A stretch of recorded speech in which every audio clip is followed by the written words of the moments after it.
Nice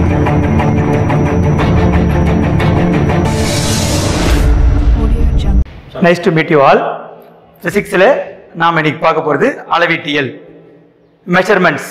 ஆங்கிலத்தில் measurements அப்படின்ற concept பிசிக்ஸ்ல எல்லா பாடங்களையும் பார்த்தோம்னா 6ஆம் வகுப்பு முதல் 11ஆம் வகுப்பு வரைக்கும் பார்த்தீங்கன்னா எக்ஸெப்ட் 10th எல்லாவற்றிலுமே இந்த அளவீட்டியல்ன்றது பாடத்தை இயற்பியல்ல முதலா வச்சிருக்காங்க. ஏன் அப்படி வச்சிருக்காங்க அப்படின்னு சொன்னா, நம் தமிழ்ல மிக பிரசித்தி பெற்ற ஒரு பழமொழி உண்டுங்க, ஆற்றில் போட்டாலும் அளந்து போடுங்க அப்படி சொல்லுவார்கள்.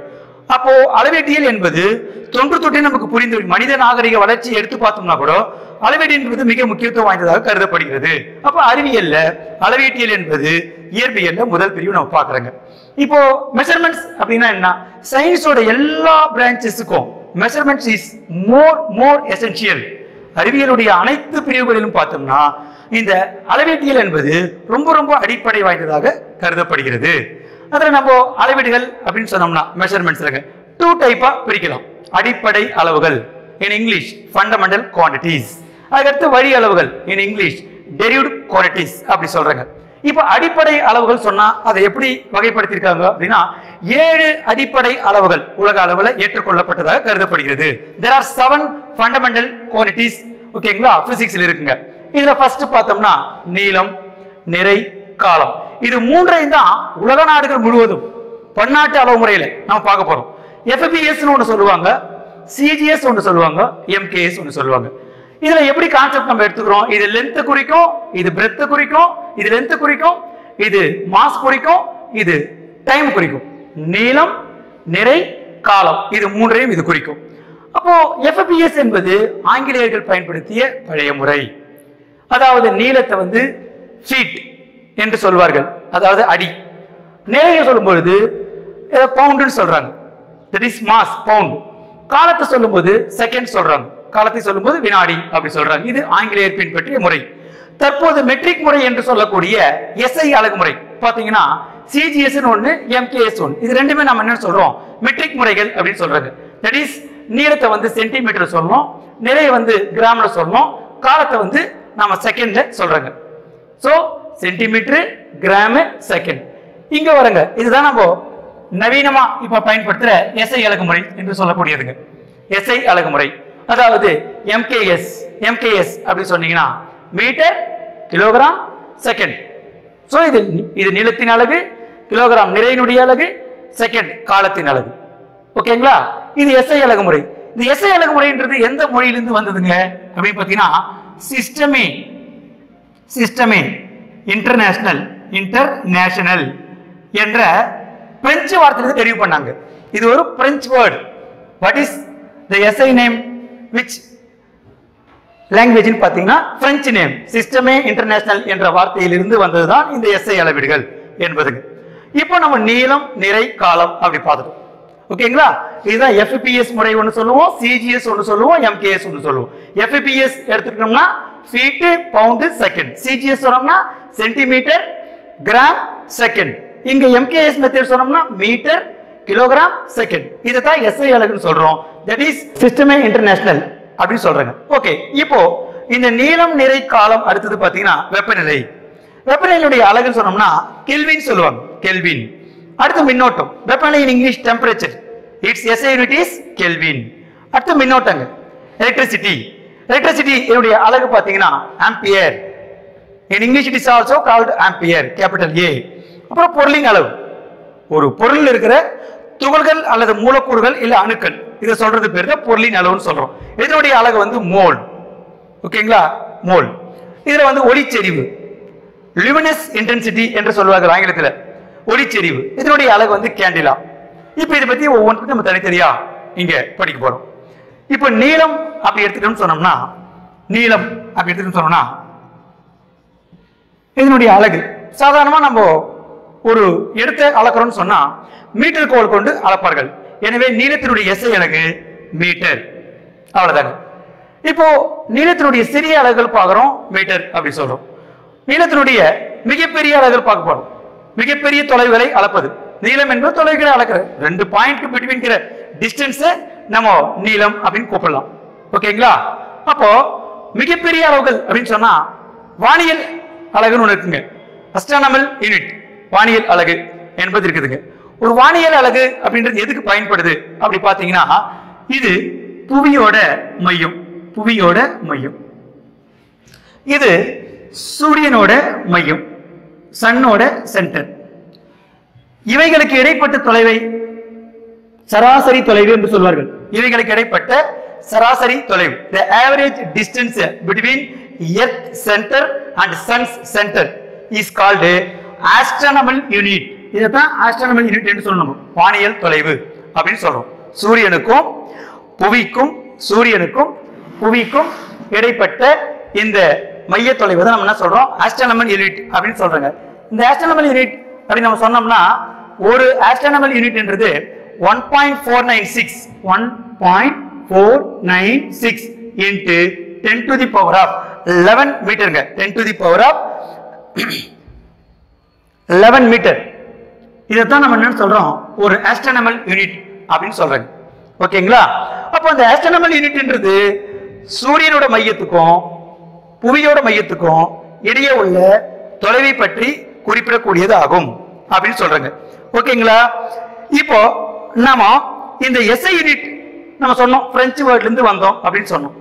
இந்த SI யூனிட் கண்டுபிடிச்சது, இதை ஏற்றுக்கொண்டது எப்படின்னா, 11வது மாநாடு நடந்ததுங்க. 11வது மாநாடு, இந்த எடைகள் மற்றும் அளவீடுகள் குறித்த 11வது மாநாடு நடந்ததுங்க பிரான்ஸ் நாட்டில். இந்த பிரான்ஸ் நாட்டில் நடந்த இந்த 11வது மாநாட்டில் தான் SI அளவீடுகள் 7 அளவீடுகளை அடிப்படை அளவுகளாக உலக நாடுகள் ஏற்றுக்கொண்டன. அப்ப இந்த 7 அடிப்படை அளவுகளை எந்த இடத்துல ஏற்றுக்கொண்டார்கள் என்று சொன்னால், பிரான்ஸ் நாட்டில் நடைபெற்ற மாநாட்டில் இந்த 7 அளவுகளையும் அடிப்படை அளவுகளாக பிரான்ஸ் நாட்டில் இருக்கிற அந்த கான்ஃபரன்ஸ், 7th கான்ஃபரன்ஸ், 11வது மாநாடு, இந்த கான்ஃபரன்ஸ்ல தான் இந்த 7 quantities are accepted as fundamental quantities in physics ஏற்றுக்கொண்டார்கள். சரிங்களா? இதான் அடிப்படை அளவுகள் என்றதை பத்தி நமக்கு தேவைப்படுகிற இந்த விஷயங்கள். இப்போ நம்ம நீளம் சொல்லும்போது வானியல் அலகு பார்த்தோம். அடுத்தது வானியல் அலகு பார்த்தோம். அடுத்தது இந்த வானியல் அலகுலங்க புவிக்கும் சூரியனுக்கும் மையத்தில் இருக்கிற சராசரி தொலைவை நம்ம என்ன சொல்றோம், புவி மையம் சூரியனோட மையம் இதுக்கு இடைப்பட்ட சராசரி தொலைவை வானியல் அலகு என்ற அலகுல அளக்கிறோம். அவ்வாறு இந்த வானியல் அலகுப்படி கணக்கிடப்பட்ட சூரியனோட மையத்துக்கும் புவியோட மையத்துக்கும், எர்த்தோட சென்டருக்கும் சன்னோட சென்டருக்கும் between distance, average distance 149.6 million kilometre அப்படின்னு கணக்கிட்டு சொல்லியிருக்காங்க. 149.6 மில்லியன் கிலோமீட்டர் புவியோட மையத்துக்கும் சூரிய மையத்துக்கும் இடைப்பட்ட சராசரி தொலைவு இந்த வானியல் அலகுல அளந்து கணிச்சிருக்கிறாங்க. அப்புறம் இந்த நீளத்துல நம்ம பெரிய அலகுகளை அளக்கிறதுல வானியல் அலகு முதல் பார்த்தோம். இரண்டாவது நம்ம பார்க்க போறதுங்க ஒளியாண்டு, இன் இங்கிலீஷ் லைட் இயர் என்று சொல்வார்கள். லைட் இயர்னா என்ன முதல் தெரிஞ்சுக்கணும். ஒளி ஒரு வினாடிக்கு 3 லட்சம் கிலோமீட்டர் பிரயாணம் செய்யக்கூடியது. It travels 3 lakh kilometers per second. லைட்டோட வெலாசிட்டி, ஒளியினுடைய திசை வேகம் நம்ம படிச்சிருப்போம். அதுபடி பாத்தீங்கன்னா இந்த ஒளியாண்டுன்றது எந்த விஷயத்தை அளக்கிறதுக்காக பயன்படுத்தப்படுகிற அலகு பாத்தீங்கன்னா, இந்த ஒளியாண்டு 2 விண்மீன்களுக்கு இடைப்பட்ட தொலைவை அளக்கிட பயன்படுகிறது, தொலைவை அளவிட பயன்படுகிறது.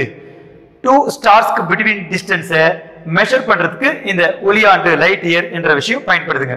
அப்போ ஒளி ஒளியாண்டுன்றதுக்கு வரையறை, ஒளி வெற்றிடத்தில் ஓராண்டில் பயணம் செய்கிற தொலைவை நாம ஒளியாண்டுன்னு குறிப்பிடலாம். லைட் இயர் அப்படின்னா வேக்கம்ல லைட் 1 year டிராவல் பண்ற distance is called light year அப்படின்னு நம்ம கூப்பிடுறோம். அடுத்து இந்த ஒளியாண்டு என்பது ஒரு ஒளியாண்டு நம்ம எப்படி சொல்லலாம்னா 9.46 into 10⁻15 மீட்டர் அப்படின்னு சொல்லலாம். 1 light year is equal to 9.46 in 10 to the power of 15 metre.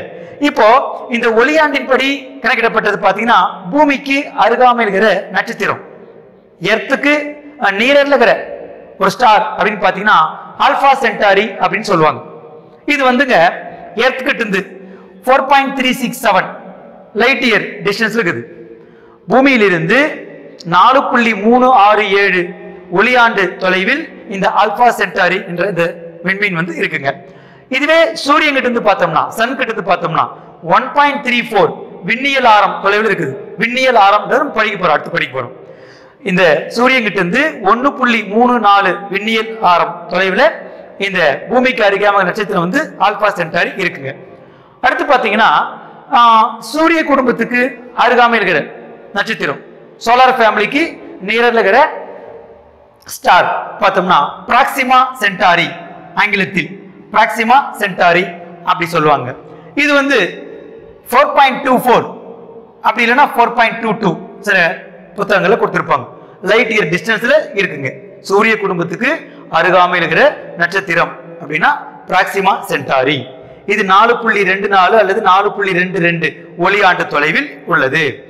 அப்புறம் பிசிக்ஸ்ல இந்த அளவீடுகள்ல ரொம்ப முக்கியமா நம்ம தெரிஞ்சுக்க வேண்டிய விஷயங்கள் பாத்தீங்கன்னா ஃபெர்மின்னு ஒன்று கொண்டு வராங்க. ஒரு ஃபெர்மின்றதுங்க 10⁻⁻15 மீட்டருக்கு ஈக்குவல். அடுத்தது ஆம்ஸ்ட்ராங். இது வந்து இந்த அணுக்களுக்கு இடைப்பட்ட தொலைவு, குறுகிய தொலைவு இல்லைங்களா, அதெல்லாம் அளக்கிறதுக்கு ஆம்ஸ்ட்ராங் அப்படின்ற அலகு பயன்படுத்துறாங்க.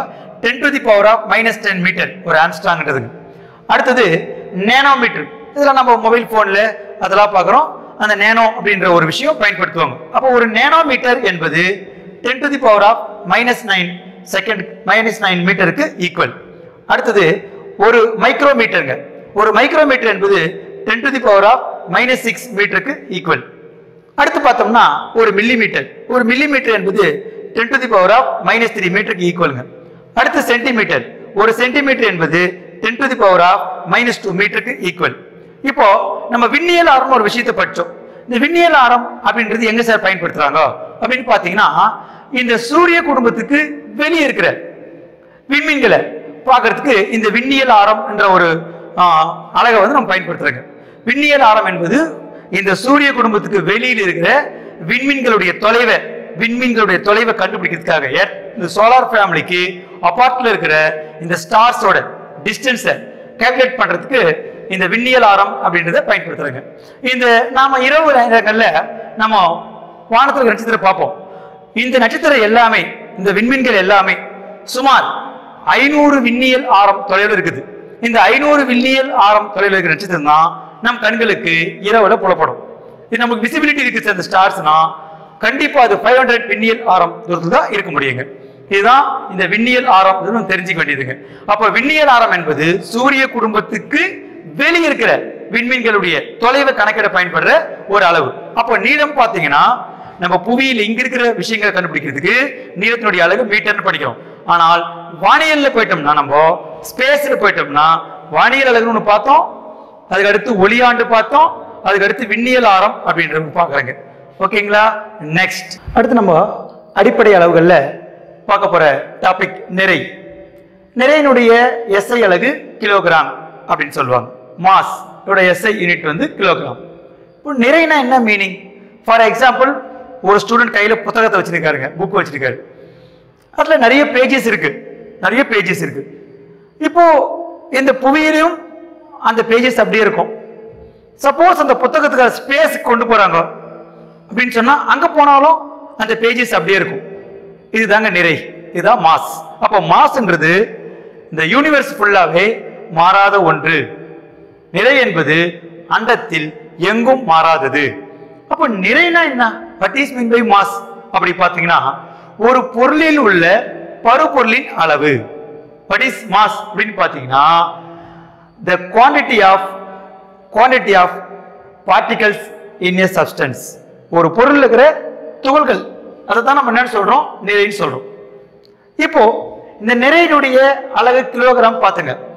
இது வந்து பிரான்ஸ் நாட்டுல செவரியஸ் நகரத்துல எஸ்ஐ அலகுக்கான இந்த நிறை அப்படின்றதுடைய முன்மாதிரி பிளாட்டினம் இரிடியம் உலோக கலவையால் ஆன அலாய், பிளாட்டினம் இரிடியம் அலாய் வந்து 1 கிலோகிராம் நிறை அப்படின்னு சொல்லிட்டு வச்சிருக்காங்க. இதுல பிளாட்டினம் இரிடியம் இந்த ரெண்டுத்தோட உலோக கலவையோட விகிதம் ரேஷியோ வந்துங்க 9:1. 9 பார்ட் பிளாட்டினம், 1 பார்ட் இரிடியம். ஏன் இந்த பிளாட்டினமும் இரிடியமும் அங்க பயன்படுத்தி இருக்காங்க அப்படின்னு சொன்னா இந்த ரெண்டு மட்டும்தான் சுற்றுச்சூழலாலோ காலத்தினாலோ சிறிதளவும் பாதிப்படையாது. கொஞ்சம் பாதிப்படையும், மற்றபடி இது பாதிப்பு அடையாது. அதனாலதான் இது வந்து அங்க முன்மாதிரியா அந்த மியூசியத்துல வச்சுக்கிறாங்க. அடுத்தது எடைன்னு பாக்குறாங்க. நிறைக்கு எடைக்கு வித்தியாசம் உண்டு. இப்போ நம்ம நிறை பார்க்கும்போது என்ன சொன்னோம்? யூனிவர்ஸுக்குள்ள இது சேஞ்ச் ஆகாது, அண்டத்துல எங்கேயும் மாறாது, ஒரு பொருள் இருக்கிற பருப்பொருள் சொல்றோம். பட் வெயிட் அப்படின்னா என்ன அப்படின்னு சொன்னீங்கன்னா ஒரு பொருளின் மீது செயல்படக்கூடிய ஈர்ப்பு விசை தான் நம்ம எடைன்னு சொல்றோம். What is mean by weight அப்படின்னா the gravitational force act on a body is called weight. அப்போ weight W is equal to m into g.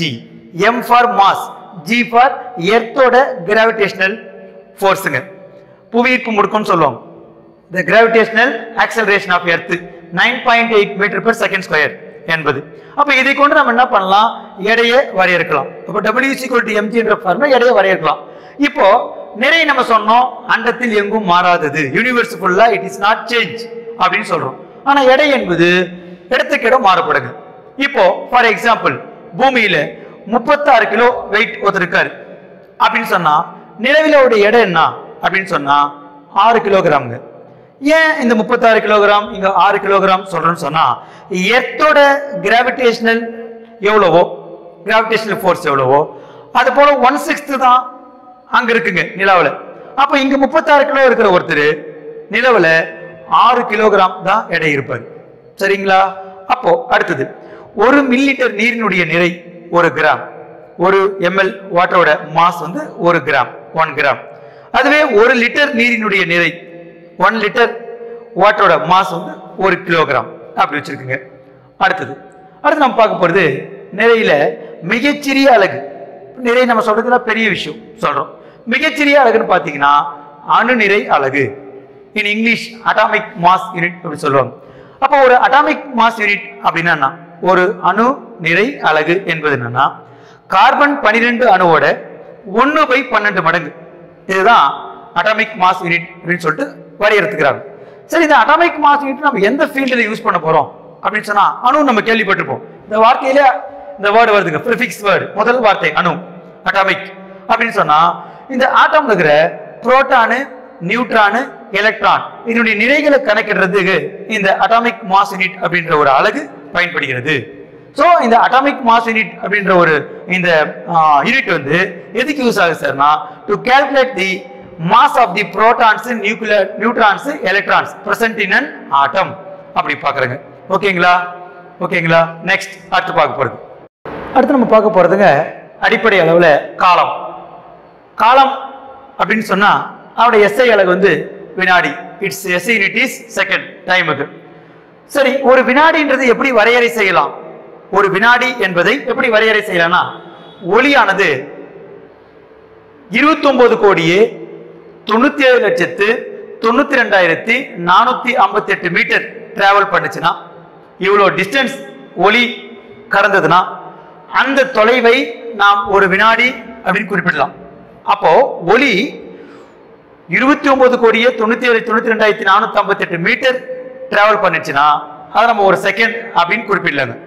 அது போல ஒரு வினாடி என்பது சராசரி சூரிய நாள்ல ஆவரேஜ் சோலார் டேல 1/86,400 மடங்கு, 1/86,400 மடங்கு நம்ம ஒரு வினாடி அப்படின்னு கூப்பிடலாம். இப்போ காலத்தினுடைய சிறிய அலகு நம்ம பார்க்கிறோம், செகண்ட் அப்படின்னு பார்க்கறோங்க.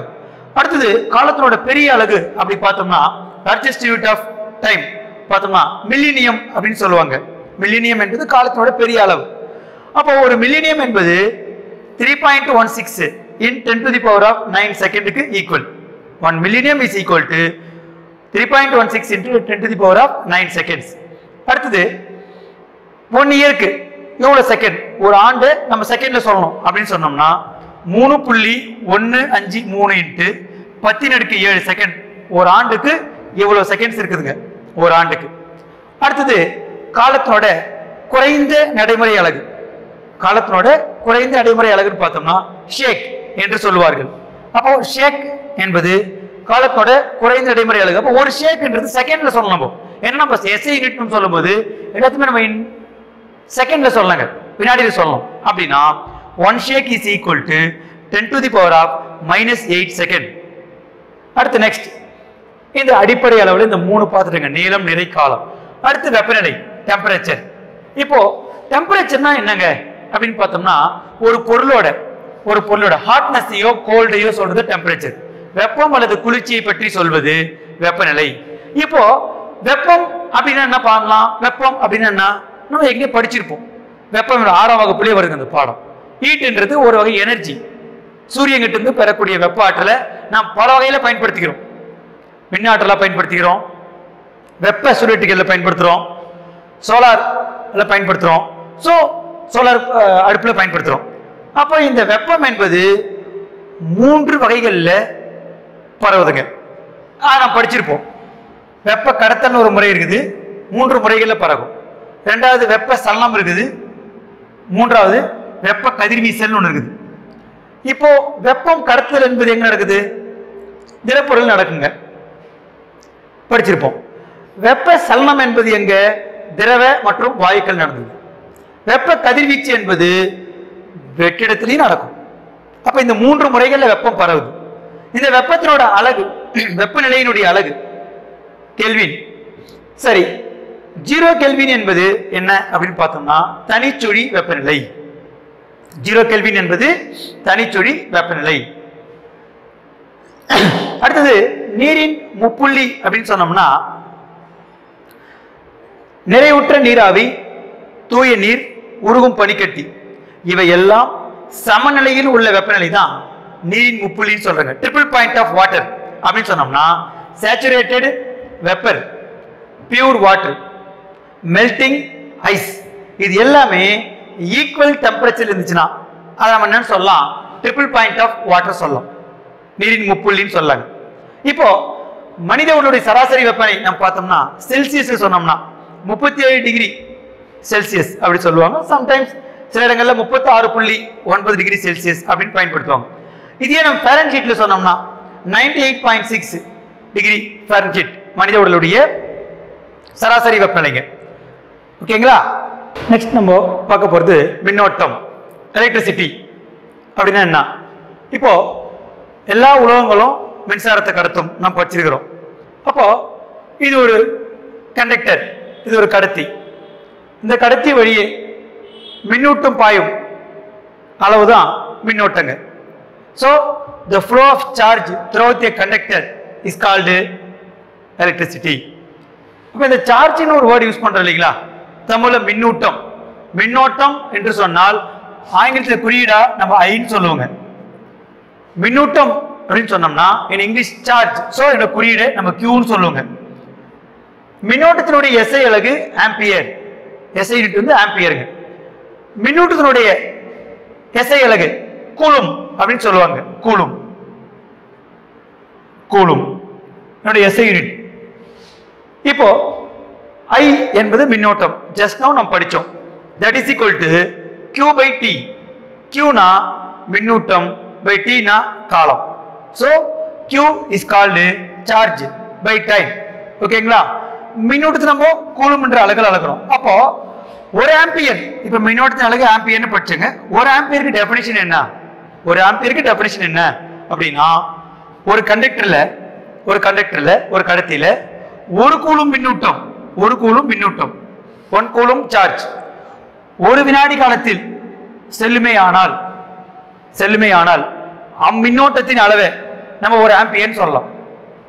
1 கூலும் சார்ஜ் 1 செகண்ட் ஃப்ளோ ஆச்சுன்னா ஒரு கண்டக்டர்ல, அப்போ அந்த quantity of current is called 1 ampere அப்படி சொல்லுவோம்.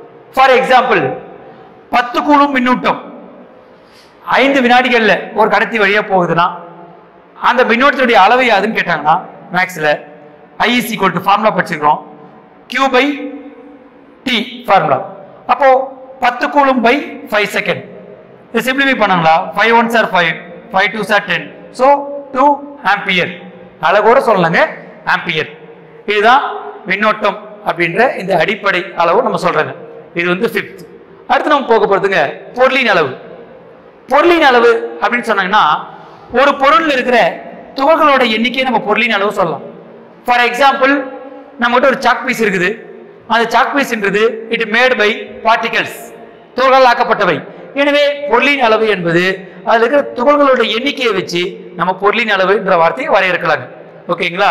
இதனோட SI யூனிட் வந்து மோல். நெக்ஸ்ட்ங்க நம்ம பார்க்க போறது ஒளிச்செறிவு, லுமினஸ் இன்டென்சிட்டி.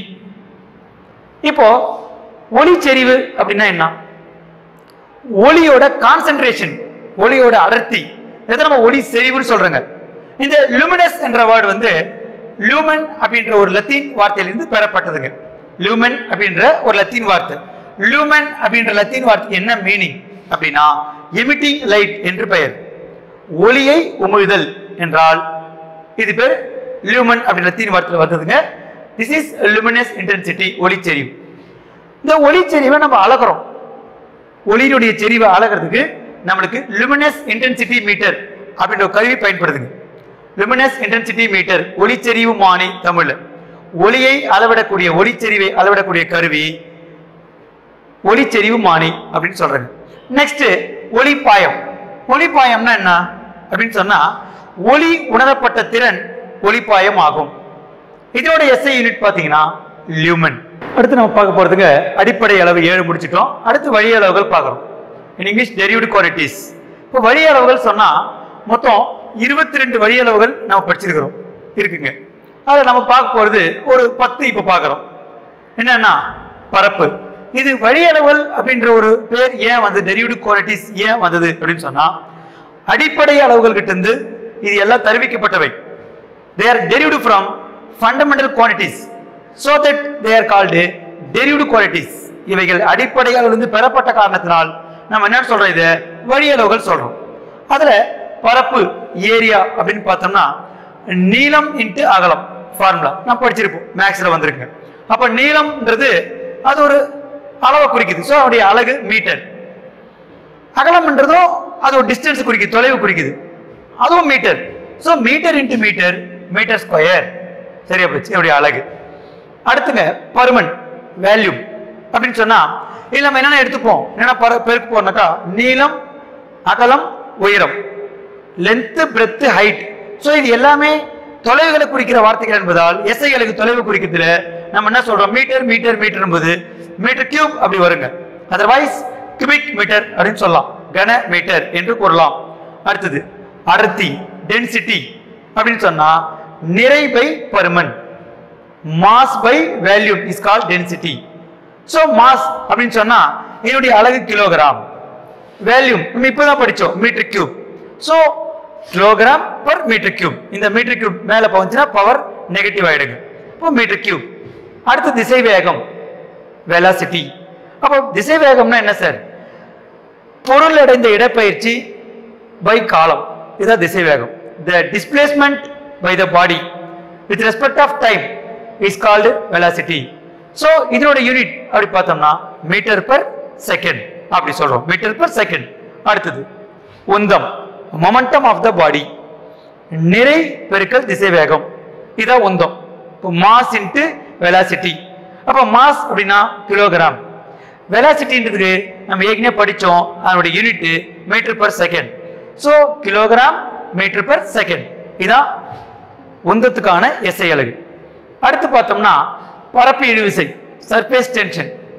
இந்த நீர் பகுதிகளில் கொசுக்கள் உற்பத்தி ஆகும், இந்த டிரைனேஜ் வாட்டர் வெளிப்போ எடுத்துங்க. அந்த கொசுக்களை அழிக்கிறதுக்காக அதன் மீது தெளிப்பாங்க. இது எதனாலனா பரப்பு இழுவிசை காரணமா அவைகள் அந்த நீருக்குள் மூழ்கி இறந்து போயிடும். இவ்வாறு செய்வதற்கு இது பரப்பு இழுவிசை அப்படின்ற கான்செப்ட் அங்க யூஸ் ஆகுதுங்க. சோ பரப்பு இழுவிசைனா என்ன, விசை பை நீளம், force by length. So force நம்ம எடுத்துனோம்னா நியூட்டன் சொல்லுவோம், அதன் அலகு. பை லென்த் அப்படின்னு சொன்னீங்கன்னா நீளம், அப்படின்னு சொன்னா மீட்டர். சோ சர்ஃபேஸ் டென்ஷன் சொன்னோம்னா நியூட்டன் மீட்டர் அப்படி சொல்லலாங்க. சர்ஃபேஸ் டென்ஷன் அப்படின்னு சொன்னா நியூட்டன் மீட்டர் அப்படி சொல்லலாம், newton per metre. Okay, next முடுக்கம், ஆக்சலரேஷன் அப்படின்னா திசைவேக மாறுபாடு. திசைவேக மாறுபாடு காலத்தை பொறுத்து, அதான் முடுக்குங்க. So the change of velocity with respect of time, the change of velocity with respect of time is called acceleration அப்படி படிப்போம். So திசைவேகத்தின் அலகு நம்ம படிச்சிட்டோம், மீட்டர் பர் செகண்ட். மோடி ஒரு செகண்ட் போது அப்போ மீட்டர் பர் செகண்ட் ஸ்கொயர், இதுதான் இந்த முடுக்கத்தினுடைய அலகு, எஸ்ஐ யூனிட். அடுத்துங்க விசை, ஃபோர்ஸ். அப்போ விசை இஸ் ஈக்குவல் டு நிறை இன்ட்டு முடுக்கம், மாஸ் இன்ட்டு ஆக்சலரேஷன். நியூட்டன் செகண்ட்ல நான் படிச்சிருப்பேங்க, F is equal to ma அப்படின்னு தருவிச்சிருப்போம், மேத்தமெட்டிக்கல் டெரிவேஷன். சோ அப்போ ஃபோர்ஸ்னா மாஸ் இன்ட்டு ஆக்சலரேஷன் அப்படி சொல்லுவோம். அப்போ மாஸ்னா அதோட யூனிட் கிலோகிராம், ஆக்சலரேஷன்னா metre per second square. So இந்த மொத்தத்துக்கு சேர்த்து நம்ம என்னன்னு கூப்பிடலாம்னா நியூட்டன் என்ற ஒரு அழகை கொண்டு நம்ம கூப்பிடலாங்க. அடுத்து பார்த்தோம்னா அழுத்தம், பிரஷர். இது விசை பை அது செயல்படும் பரப்பு. பிரஷர் அப்படின்னா force by it act area, அது எவ்வளோ ஏரியாவை அது செயல்படுதோ அதை சொல்றோம். ஸோ விசையினுடைய அலகு நியூட்டன், பரப்புன்னு சொன்னா மீட்டர் ஸ்கொயர். ஸோ இது நியூமரேட்டர் கொண்டு வந்தோம்னா newton per metre square. Otherwise அழுத்தம் அப்படின்னு சொன்னா இந்த கான்செப்ட் இதை கண்டுபிடிச்சு ஒரு கொண்டு வந்தவர் பாஸ்கல். ஸோ அப்போ பாஸ்கல்னு சொல்லங்க. அப்போ அழுத்தத்தின் அலகு பாஸ்கல் சொன்னாலும் ரைட்டு தான், நியூட்டன் பெர் மீட்டர் ஸ்கொயர் அப்படி சொன்னாலும் ரைட்டு தான். அடுத்துங்க ஆற்றல், எனர்ஜி. நான் படிச்சிருப்போம் law of conservation of energy, ஆற்றல் அழிமை விதின்னு படிச்சிருப்போம். ஒரு வகை ஆற்றலை மற்றொரு வகை ஆற்றலா மாற்றலாம். Type of energy another type of எனர்ஜியா மாத்திக்கலாம். ஃபார் எக்ஸாம்பிள் சோலார் எனர்ஜி நம்ம என்ன மாத்திக்கிறோம், ஹீட் எனர்ஜியா மாத்திக்கிறோம். இதே சோலார் எனர்ஜியை நம்ம என்ன பண்றோம், கரண்ட் எனர்ஜியா மாத்திக்கிறோம், எலக்ட்ரிசிட்டியா மாத்திக்கிறோம். So one type of energy convert into another type of energy, இதுதான் ஆற்றல்ங்க. அப்போ ஆற்றல் அப்படின்னு சொன்னா விசை பெருக்கல் பொருள் நகர்ந்த தூரம், விசை இன்ட்டு பொருள் நகர்ந்த தூரம், இதுதான் நம்ம என்ன சொல்றோம் ஆற்றல் அப்படின்னு சொல்றாங்க. ஆற்றலுக்கு இன்னொரு பேர் நம்ம இந்த இடத்துல ஒர்க்னு கூப்பிடலாம். ஏன்னா W is equal to MA அப்படின்னு ஒரு ஃபார்முலா படிச்சிருப்போம், F into D படிச்சிருப்போம். Sorry, W is equal to F into D படிச்சிருப்போம். அப்போ force into distance, that is called energy. அப்போ இதோட யூனிட் வந்து நியூட்டன் மீட்டர் அல்லது ஆற்றல் வந்து ஜூல் என்ற அலகால் அளக்கிறாங்க. ஆற்றல் வந்து ஜூல் என்ற அலகால் அளக்கிறாங்க. ஓகேங்களா? அவ்வளவுதாங்க. இது பேர் வழி அளவுகள்.